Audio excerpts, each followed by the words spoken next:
So I was going to be out here doing a deck profile for an archetype breakdown, but lo and behold, I wake up and I see TPs.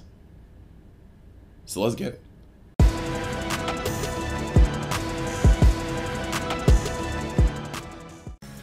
So we actually have a whole lot to go over on today's video. We got 18 cards to make up this current tournament pack, shall we? So as per usual, right before getting into it, I just want to say, if you haven't already, think about hitting that subscribe button because we're trying to grow the channel. I would love to close out 500, close to the new year, if not before it. That's a lot to do in 2 weeks, but who knows, And we're definitely going to be doing a giveaway for 500 subs. Like, I've been working a lot with Spiral, Maui Graphix. If you haven't seen those metal cards, maybe you should look at the contest in the description, just so you can kind of see exactly what he's doing. But we're going to be working on the giveaway for that. Been talking with Trifinity Customs, and there's a lot of stuff on the way, and so I just would love the support. Keep growing, and then I'll get back to you guys whenever I can. So past that, the Discord's always in the description. Talk with the bros. We test often, with or without me. Actually, it's got to move in on its own. It's pretty hot. And then the last thing is just the Facebook group. If you haven't joined it yet, it's the largest forum for this card game, and I think it's worth your while, and all those links will be in the description. So jumping right into it, we're going to start off with red. First card is King Piccolo, First Step to Revival. And now auto, when this card is used in a combo, use up to one face-up Demon Clan card in your life as a combo. Activate main if your leader card is a red King Piccolo card and you choose this, or you send this card from your drop area to your warp. Choose one of your red Namekians or Demon Clan cards and it gains plus 5,000 power for the turn. Okay, so this is actually pretty neat. It kind of concerns me that it doesn't replace a card, but I mean, you need to awaken somehow. So I mean, this card is pretty cool. You can literally plus 5 and then force a trigger of a card in your life, and you know how the cards in the Piccolo deck's life will come out and come to play when they're comboed with. So I kind of like this. And then on top of that, he has an activate main ability. I wish it was activate battle so you could kind of use it as a combo trick, but it's an activate main that you can warp it from your drop after comboing with it, and give one of your red Namekians or Demon Clan 5,000 power for the turn. So I definitely like that ability. Like I said, I kind of wish it was activate battle, but as it is, this card gains value in your hand or your grave, and I think that's just neat. So moving to the next one, we've got Piccolo Jr, the King Scion. Now this card is actually kind of nutty, I think. Unique, double strike, and blocker.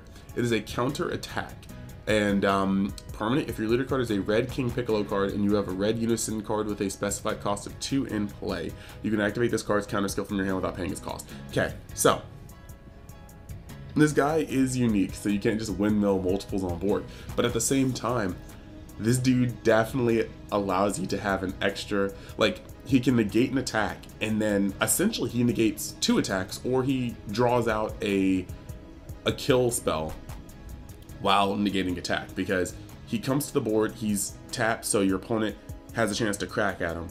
But you don't want a 20k double strike untapping in this deck, especially one that just came out for free. This deck has a very good ability to flood the board with threats that will force cards out of your hand, and this is one more of them. So he negates an attack, and then unless they have kill in their deck, he might negate a second attack because he's going to get swung on. So I think this card is really nice, and I really like him for the deck he's put in. Now you've got Launch, Feminine Wiles. Auto, once per turn, if your leader card is a red Earthling only card, when you combo, choose up to one of your opponent's battle cards or Unison cards, and it gains minus 5,000 for the battle. Okay, and then auto, if your leader card is a red Earthling only card with 10,000 power or less, when this card is used in a combo, flip up to one card in your life face up. At the end of your turn, flip all the cards in your life face down. You can activate the auto skills and copy this card for the turn. Cool. So it's kind of weird. When you combo, choose up to one of your opponent's battle cards and using cards. So it's got like that M5 effect. I would have much rather it gain 5,000 on one of your cards, because this would make it cool to be able to defend Unisons like that. But it's a minus on your opponents, and I mean, that's cool, but lots of Unisons are kind of at the point where if you swing on them, they're going to take a damage anyway, unless your opponent negates. So bringing it lower kind of widens that. I mean, I guess in this deck, it allows your 15k, your opponent's 15k units to get swung on by launch herself, so that's cool. And then the flipping up life will trigger launch a sneeze effect, so that's cool too.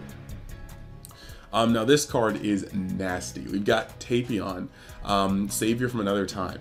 If your leader card is a blue Trunks Future card, when this card is played, you may add one card from your life to your hand. And then, if you do, choose one card in your hand and place it face up in your life. +1 auto, when your opponent attacks, choose up to one of your mono blue Trunks Future cards with an energy cost of 1 or less in your hand, or 2 or less in your hand, and play it. That's stupid too. And then -2, activate main, choose one of your opponent's battle cards, negate its skills for the turn, and place it on this card. Okay. I cannot explain how gas this card is. From a design standpoint, like aesthetically, I don't know why this is Tapion, because Tapion really didn't have anything to do with Future Trunks. Like, they try to say that's how we got a sword, but they gave the sword to Kid Trunks from the Majin Buu saga. It makes absolutely no sense. But as far as the effect go, I could have not thought of a better card to be played in Future Trunks. Like, yes, you'll lose Zeno being able to draw a card per turn, and as well as put a card, you know, into your energy. But this card is going to allow you to not have to rely just solely on the Trunks 1-drop to fix your life for the effects that you need to pop off. On top of that, you turn your life into a toolbox even more so with this card. This is nasty.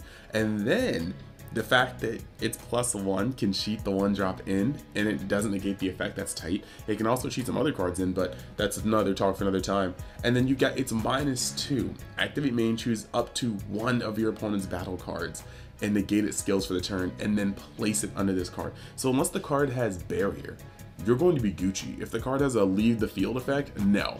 Like, you know, this is if the card can't be removed. Like, this card gets around indestructible, because you will. Well, I mean, indestructible is going to get sucked under here anyway. It's just, this card is a very neat effect, and I like it. Okay, it does a lot for the deck.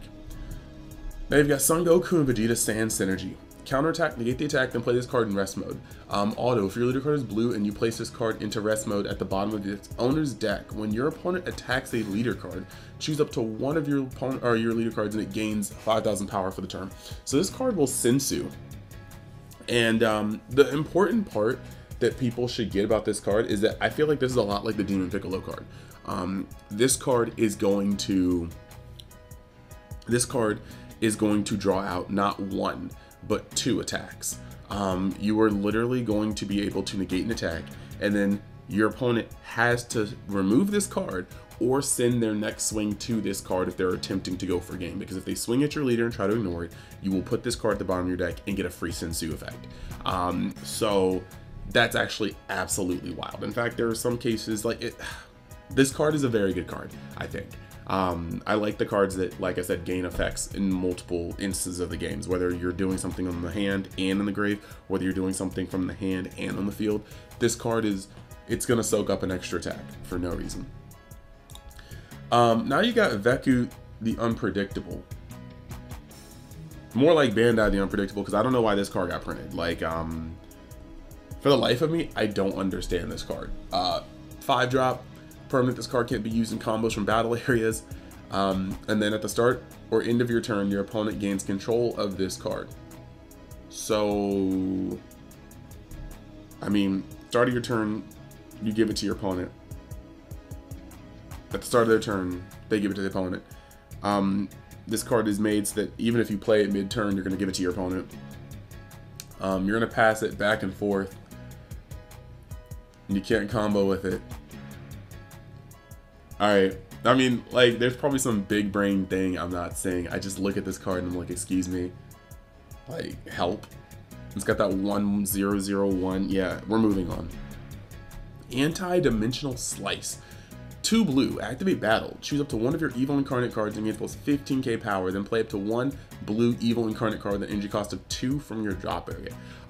This card is actually value. If you would play 2 energy to play a 2-drop from the grave, then there's no reason you wouldn't play this, because you're going to get a stronger attack and continue the momentum. This is a very, very interesting card. I need to see more about how the Janemba deck works with this, but yeah, again, if there's any time where you'd pay 2 energy to take a card from the graveyard, then you just play this card because it does that and gives you a boost. This is nasty.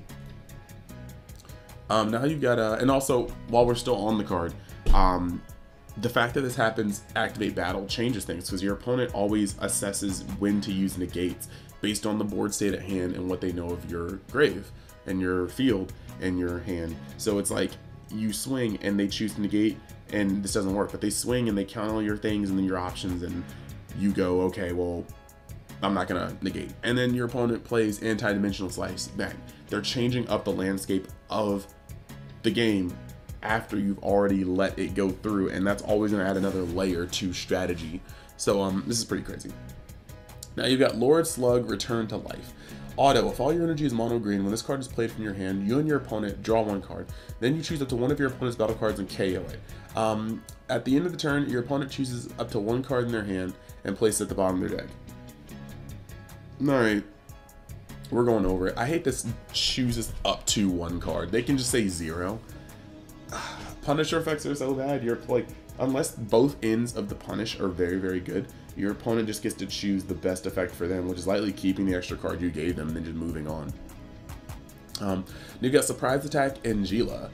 When this card is played from your hand, look up to 5 cards from the top of your deck, add up to 1 mono green Slug's army card with an energy cost of 3 or less, or up to 1 mono green Unison card with a specified cost of 2 amongst them to your hand, then shuffle your deck. I like this card, alright? There's no ifs, ands, or buts about it for me. I like this card. It does what it's supposed to do, does it well. I have no complaints about this one. So, I mean, yeah. There's a lot of 3-drop cards in this deck that do work, and your Unison can also do work. So I think this is very neat. The Piccolo Unison is particularly strong, so I like it. Next we got Frieza Dark Power Unleashed. This card cannot be played from any area unless your opponent has 3 or more energy. Auto, when this card attacks, choose up to one of your opponent's Unison cards and remove a Unison marker from it. So this card is a proper Unison killer. It's going to be able to start swinging at these cards, and whether or not it gets negated or not, you're still taking a marker off. And that's actually pretty disgusting. You're going to be able to get in a lot of free shots with this. If you can cheat it out, because I need to see, I wasn't really playing with the Frieza cards, like when it came out, because it was set 10, but if you can cheat this out with the ball, that's actually wonderful. You're going to be able just to come out and start going in. And if it does happen to connect, you could take off 4 markers in one turn if all these swings are left unchecked. So yeah, this is a Unison Slayer kind of card. So the next one, we got Vegeta the Insurmountable. Ah yes. When one of your yellow skillless cards or battle cards with an energy cost of 2 is removed from your battle area by your opponent's skill or KO'd, you may place this card from your hand, or you play this card from your hand. If you do, you can't play copies of this card for the turn. Auto, once per turn, this card attack deals damage to an opponent or removes a marker from an opponent's Unison. Yes.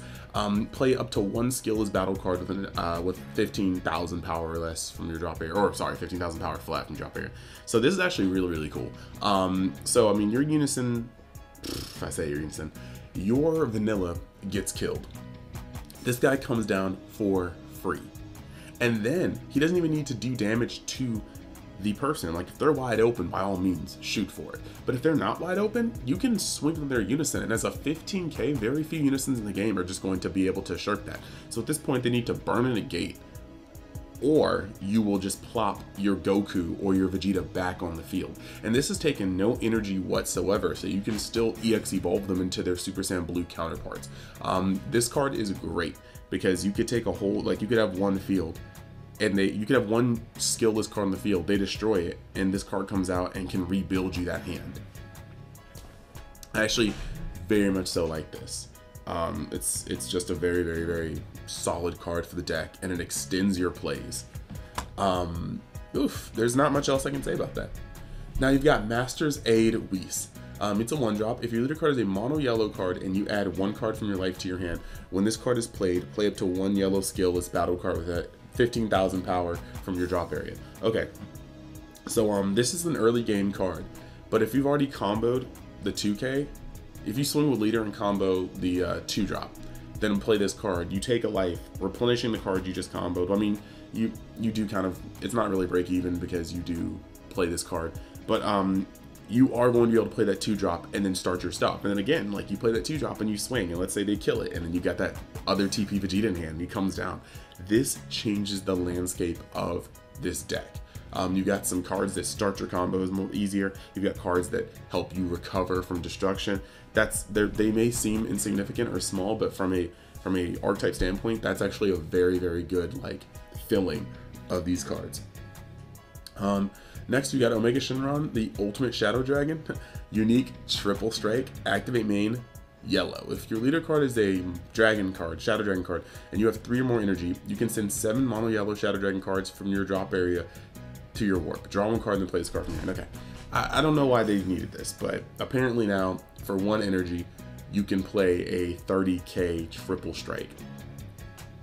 Okay, doesn't have deflect, doesn't have barrier, but this will always make you fear the 1 energy. Like they could play so many things like oh no, like it's just not.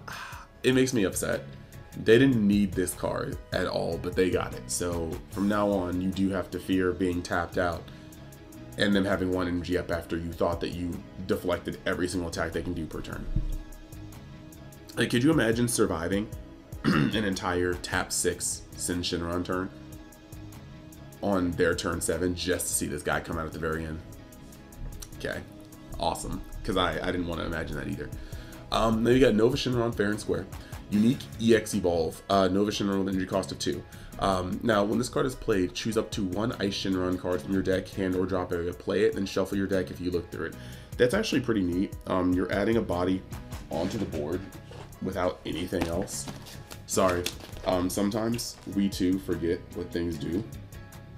And before I sound stupid, I actually just wanted to see what Ice Shinron gonna do, you know what I mean?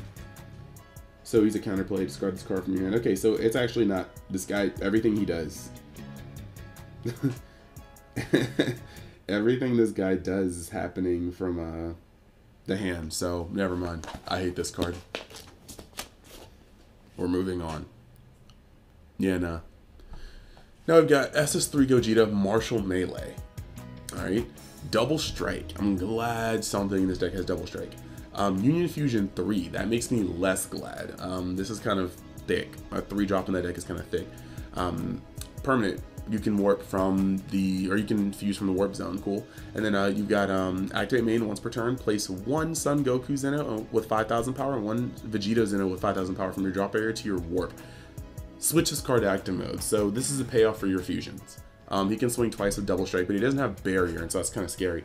But you can cheat it out with the Pycon Unison by -3ing it, so at least that's very good. There's not much to say about this guy. He's a puncher, but he doesn't have any protection, but he can punch twice, but he's only 25k. So by turn 3, there's a lot you can dance around when it comes to 25k.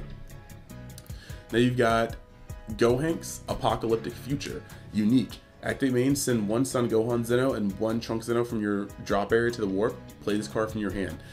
So it's free, that's actually neat. Activate main 1. If your leader card is a Black Sand, you place this card at the bottom of your deck from your drop area. If you don't have a Unison card in play, play 1 Black Unison card with no specified cost and 15k power from your drop area with a marker on it, and you can't play Unison cards for the turn. That's actually pretty cool. More recursion. This entire archetype is about, for some reason, like putting the unisons down. Like some of them sack them. It's weird, but I will probably do a deck profile on it later with the Vegex leader because I think that's where it shines most. You get Supreme Kai of Time, summon from another dimension. If your leader card is black, sand only card, and you place this card at the bottom of your deck from your warp. If you don't have a Unison card in play, choose 1 Black Unison card with no specific cost and 15k power from your hand, or in your hand or your warp, and you play it with a marker on it, and you can't play Unison cards to turn. That's actually pretty nasty. That feels free. You put this in Vegex, that's free. Like, that's, oof, okay. No matter what version of Vegex you're playing, this is actually free. Now we're going to move over to Dark Mask King, Deluge of Darkness. Deflect, Double Strike, that's wild, but it's a 5-drop, so know that it's a very top-end card for black. Permanent, this card cannot be played by skills from any area. Okay, expected. And then auto, once per turn. When this card attacks, you may send 1 card in your opponent's life to their warp for every 10 cards in their warp. If you sent cards from your opponent's life to the warp, send 1 card from your life to the warp. Why? This card is interesting. you can side it, you can main it. I wish it required you to have a black leader, because this card can be sided for any black deck and probably seen some success. Like, I mean, late game, you resolve this and black doesn't have the counter play to deal with this, so you just swing with it and you can instantly burn them for their last 2 life. Like, that's not hard to do. And that's incredibly scary. So this essentially, I feel like as a card, kind of means like a lot of black decks will instantaneously die if their opponent attacks with 5 energy, and that is really, really, really scary. So I don't like that. This card is kind of a weird design to me, but I'll get into it later. I definitely don't think this is detrimental, I think, to black decks being black decks. It prevents black decks from having a late game, and to be honest, most black decks aren't trying to make it to late game, but it still kind of hurts me. So there we go. Those are all the cards for the TP set. Let me know in the comments what you think about them. Let's start a forum. Let's talk. But yeah, that's my initial thoughts. I hope you guys enjoyed the video, and I will see you guys the next time you decide to join Universe X. Later.